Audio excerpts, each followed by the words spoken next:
Hi friends, welcome to Bigg Boss chit chat. This is Rekha Srinivas. మొత్తం మీద 13th week వచ్చేసామండి. Start అవుతూ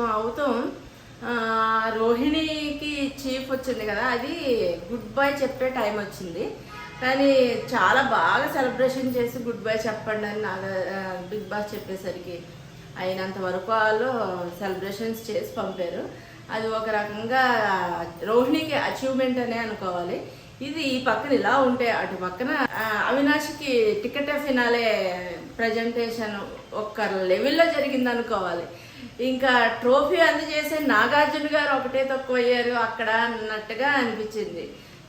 టికెట్ ఫినాలే అలా ప్రజెంటేషన్ చేయటం చాలా చాలా బాగుంది. మండి వాళ్ళకి మండింది, పొంగి వాళ్ళకి పొంగింది ప్రేమ. ఆ రకంగా టికెట్ ఫినాలే ప్రజెంటేషన్ చేశారు. ఇంకా సూపర్ అనిపించింది అనమాట. అది అక్కడ స్టేజ్ నుంచి చూస్తే స్టార్టింగ్ ఎలిమినేషనా అన్నట్టుగా అనిపించింది అందరికీ. ఆ రకంగా ట్రోఫీ కాదండి, టికెట్ ఫైనలే ప్రజెంటేషన్ చేశారు.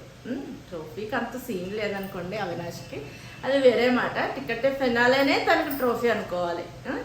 ఆ రకంగా టికెట్ ఫైనలే ప్రజెంటేషన్ అయిపోయిన తర్వాత మధ్యలో ఇంటర్ఫియర్ అవుతున్నాను, అదే మాట కట్ చేస్తున్నానని అనుకోకండి. ఈ వారం డబుల్ ఎలిమినేషన్ అని మాకు ఫ్రైడే నైటే తెలిసింది. అలాగే టేస్టీ తేజ ఇది ఫస్ట్ ఎలిమినేషన్, సెకండ్ ఎలిమినేషన్ ఎవరో చెప్పనా, ఇంకా ఎక్కడ కూడా బయటికి రాలేదు. పృథ్వీ అండి, మనోడు ఎలిమినేషన్ అయిపోయాడండి. వీళ్ళిద్దరూ ఎలిమినేషన్ అని తెలుసు, కాకపోతే నేను వీడియో చేయటానికి ఇంట్లో కొంచెం ప్రాబ్లం అయ్యి చేయటానికి అవ్వలేదు కాబట్టి ఇప్పుడు ముందుగానే చెప్పేస్తున్నాను. నెక్స్ట్ ఇంకొక వేడి వార్తలు అని మళ్ళీ షార్ట్ ఎలాగో తీస్తాను, అది మీకు ఎలాగో వస్తుంది, మీరు ఎలాగో చూడాలి, ఎలాగో లైక్ చేయాలి.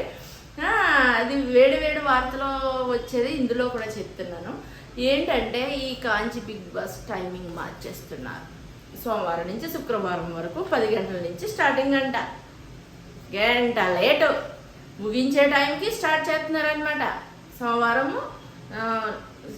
శనివారము ఆదివారం మాత్రం సేమ్ టైం 9 o'clockకి ఈ టైమింగ్ మార్చేస్తున్నారు.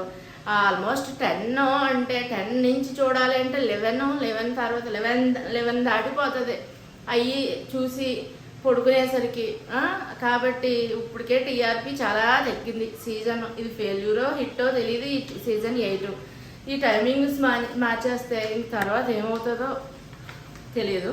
ఉన్నది ఇంకో 2 వారాలు ఆ మాత్రం అడ్జస్ట్ చేయలేకపోయిందో ఏంటో మా టీవీ. ఎందుకంటే ఎక్కడా కూడా ఏ సీజన్లో కూడా ఏ లాంగ్వేజ్లో కూడా టైమింగ్ మధ్యలో మార్చింది లేదు. మరి మారుతున్నారు, ఎలాగుంటుందో జనాలు రిసీవింగ్ చూద్దాము. నెక్స్ట్ వచ్చి బ్లాక్ కార్డు గోల్డెన్ కార్డు అన్నారు. ఎవరెవరికి ఇచ్చుకోవాలనుకున్నారో వాళ్ళకి ఇచ్చేసారు. ప్రతి ఒక్కటి చెప్పాను అంటే ఆ ఎపిసోడ్ కన్నా ఈ ఎపిసోడ్ ఎక్కువైపోతుంది కాబట్టి చెప్పను, మెయిన్ మాత్రమే చెప్తాను.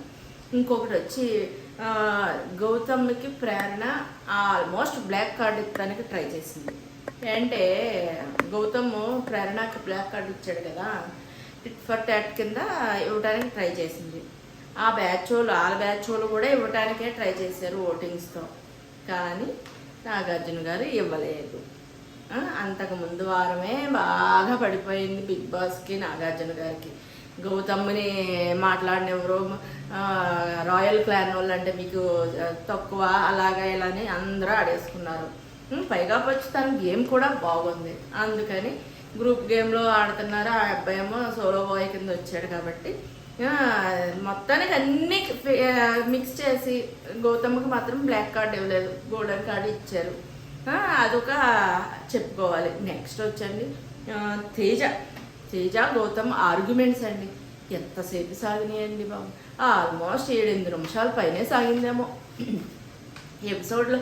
ఏళ్ళే ఇంత ల్యాగ్ అయిపోతుంది, ఎక్కడ కట్ చేయరేంటి అని తలకాయ నొప్పి కూడా వచ్చింది. ఆ ఆర్గ్యుమెంట్స్లో తేజ గారు తెలివితేటలు వాళ్ళు వచ్చినప్పటి నుంచి పాయింట్లు చెప్పుకుని వస్తున్నాడండి బాబు. వీడి మెమరీ పవర్ తగలయ్యా కాదు చల్లగుండా, అసలు ఎంత మెమరీ పవర్ ఉందంటే అప్పుడు ఎన్ని చెప్పుకుని వస్తున్నాడు. ఇంకొక పక్కన చూస్తే గౌతమ్ ఎక్కువ ఆర్గ్యుమెంట్స్ చేయదలుచుకోలేదు, ఒకటి రెండు మాటలతో ముగించేశాడు. కంపేర్ చేస్తే తేజాన్ని కంపేర్ చేస్తే గౌతమ్ లైట్గా ముగించేశాడనే చెప్పుకోవాలి. కొన్ని తేజ చెప్పిన వాటిలో కూడా కరెక్ట్ ఉన్నాయి, కాకపోతే ఇంకా తనకి లాస్ట్ ఇంకా హౌస్లో అని అనుకున్నాడో ఏమో మొత్తం కక్కేశాడు. సందర్భం వచ్చినప్పుడు మాట్లాడాలి, సందర్భం లేకుండా మాట్లాడితే వాల్యూ లేదు అన్నాడు కదా, తన సందర్భం వచ్చింది మాట్లాడేశాడు. ఆ రకంగా మధ్యలో అయ్యో కోల్గేట్ది ఆ మిల్క్కి అవన్నీ ప్రమోషన్స్ అయినాయి, అవన్నీ ఎందుకులేండి మీరు చూసే ఉంటారు కాబట్టి అవన్నీ చెప్పదలుచుకోలేదు. మొత్తం మీద తేజ గాడు ఎలిమినేషన్ అయిపోయాడండి.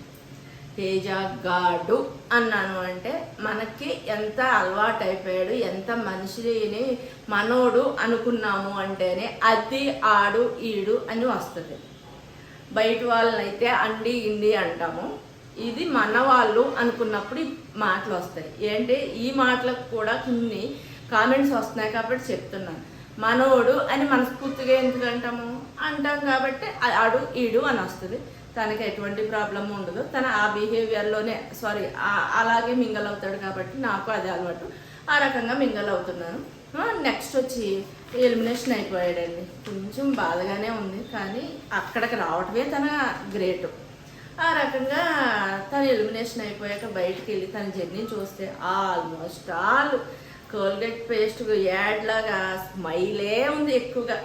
తను హౌస్లో ఉన్నంతసేపు నవ్విస్తూ అంతా హడావిడిగా ఈ సీజన్లో కాదు పోయిన సీజన్లో కూడా అలాగే ఉన్నాడు. ఆ రకంగా తన స్టాంప్ వేసి వెళ్ళాడనే చెప్పుకోవచ్చు తన కామెడీ. నెక్స్ట్ జర్నీ బాగుంది. ఇంకొకటి ఏదో టాస్క్ ఇచ్చారు కదా నాగార్జున గారు, బెండకాయ కాకరకాయ సొరకాయ అయ్యి ఇచ్చాడు కదా, అవి ఎవరెవరికి ఇవ్వాలి ఇచ్చే క్రమంలో అండి అసలు మనం బయట ఉండి యూట్యూబ్ చూసి బయట ఎపిసోడ్స్ చూసి లైవ్ షో చూసి మాట్లాడితే ఎలా మాట్లాడతామో అలాగ హౌస్లో ఉండి మన వర్షన్ మన సైడ్ నుంచి కూడా తనే మాట్లాడినట్టు అనిపించిందండి. బయట ఏమేమనుకుంటున్నామో ఏ స్టేజ్లో ఎవరు ఆట ఉందో ఎవరి గురించి అన్నీ క్లియర్ కట్గా భలే అనాలిసిస్ చేసేసి మాట్లాడాడండి. అసలు ఈ అబ్బాయి తెలివితేటలకు నిజంగా కూడా నమస్కారాలండి బాబు. తెలివితేటలు అవని, కామెడీ అవని, మెమరీ పవర్ అవని, అదే తన ఆయుధం అనుకుని కొంతమంది కూడా భయపడ్డారు కూడాను. ఆ రకంగా తను స్టాంప్ వేసేసాడు, ఎలిమినేషన్ అయిపోయాడు. మొత్తానికి తను వచ్చింది సాధకత చేసుకున్నాడని అనుకోవాలి. తను కూడా ఫుల్ ఫీల్గానే వెళ్ళాడు, ఎక్కడా కూడా బాధపడలేదు, నేను ఇది చేయలేకపోయాను అని బాధపడలేదు. ఆ రకంగా ఈ ఎపిసోడ్ అయిపోయింది. పెద్దగా డిస్కషన్ చేసుకోవటానికి సాటర్డే ఎపిసోడ్ సండే ఎపిసోడ్ ఏమీ ఉండదండి. నెక్స్ట్ సండే ఎపిసోడ్లో అంటే రేపు వచ్చే ఎపిసోడ్లో మాత్రం పృథ్వీరాజ్ శెట్టి ఎలిమినేషన్ అయిపోబోతున్నాడు. ఎవ్వరూ కూడా తనకి గోల్డెన్ కార్డు ఇచ్చింది లేదు, తను విన్ అవుతాడని కూడా ఎక్కడ ఎవరు మెన్షన్ చేయలేదు. తన ఆట ఆ రకంగా ఉంది. ఇంకొకటి తన 2-3 వారాల క్రితమే వెళ్ళిపోవాల్సింది, ఎక్కడో లక్ ఫేవర్ చేసి ఉన్నాడు. మొత్తానికి ఇప్పుడైతే వెళ్ళిపోయాడు. టాప్ 5లో పెట్టినప్పుడు కూడా పేరెంట్స్ వచ్చి తనది ఎక్కువ కూడా ఎవరు పెట్టలేదు. అక్కడ కూడా అర్థం చేసుకుని తన ఆట మార్చుకోలేకపోయాడు. ఇంకొకటి పృథ్వీరాజు వెళ్ళిపోతే విష్ణు హార్ట్కి అటాక్ ఏమీ రాదు కదా, జాగ్రత్తగా చూడండి బిగ్ బాస్. ఏంటంటే మా విష్ణుప్రియ మాకు చాలా ముఖ్యం. తన నెత్తుబుర్రతో మాట్లాడే కామెడీ మాటలు చాలా ముఖ్యం. అందుకని మా అంబులెన్స్ దగ్గరగా పెట్టుకోండి. కాబట్టి పృథ్వీరాజు కూడా ఎలిమినేషన్. తేజ సాటర్డే అయితే సండే పృథ్వీరాజ్ ఎలిమినేషన్ అయిపోతాడు. టైమింగ్ కూడా మారిందండి, నోట్ చేసుకోండి. నా రివ్యూ ఎలాగుందో మీ కామెంట్స్ రూపంలో చెప్పండి. లైక్ అయితే లైక్ చేయండి, డిస్లైక్ అయితే డిస్లైక్ చేయండి, సబ్స్క్రైబ్ చేయండి, మీ ఎవరికైనా తెలిసిన వాళ్ళకి షేర్ చేయండి, నన్ను సపోర్ట్ చేయండి. Bye friends.